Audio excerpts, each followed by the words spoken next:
the country that I grew up with admiring was Israel, and they'd gone through 3 wars, fighting. A lot of it was fighting MiGs with F4s or airplanes that didn't necessarily match up very well, but they did very well. I mean, I met one general that was like he was in a fight with 19 MiGs, and he was just by himself, and ended up shooting several of them down. So their training program and their approach to training was very aggressive.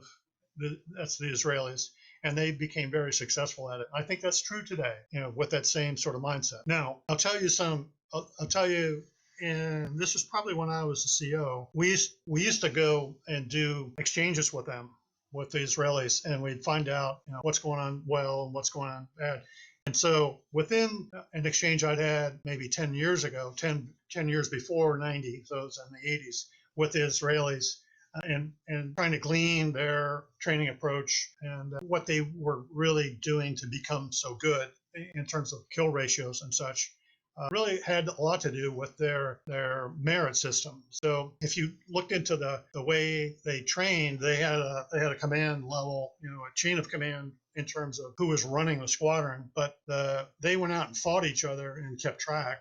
And the really, really good pilots went to the top of this ladder, and they were the most prized.